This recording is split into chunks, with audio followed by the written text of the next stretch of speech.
This is the 595 shift register IC, an IC that stores a byte of data broken down to the level of D flip-flops. It contains 2 registers, each with a nibble of data, and 4 inputs: clock, data, latch, and clear. As you can see, every time I hit the clock button, the current state of the data button will be shifted into the first spot on the register, and all the other bits will be shifted down by 1. If I hit the latch button, the current state of the first register is stored in the second, and the first register can be changed while the second still saves the state of the data. Finally, the clear button clears both registers. A D flip-flop has 2 inputs, data and clock.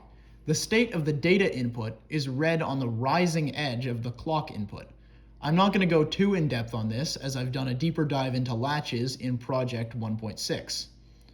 In the first register, called the shift register, the input of each D flip-flop is tied to the output of the last one, so that on the rising edge of the clock, each bit of data shifts down by 1, making it a serial in, parallel out register.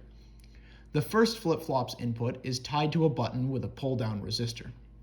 The clock input is run through a 555 timer in monostable mode to regulate and debounce the button input, which that button is also tied down with a pull-down resistor.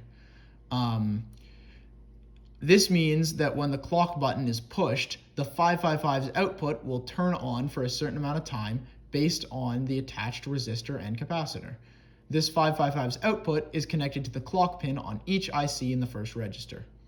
The second register is parallel in, parallel out, with its inputs tied to the first register's outputs, meaning that the outputs of the first register will be taken and outputted on the second register immediately with a press of the latch button, like so.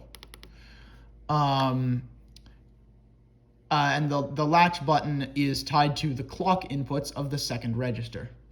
Finally, a bar graph down here is used to display both registers. The first 4 LEDs represent the shift register, and the last 4 LEDs represent the latch register.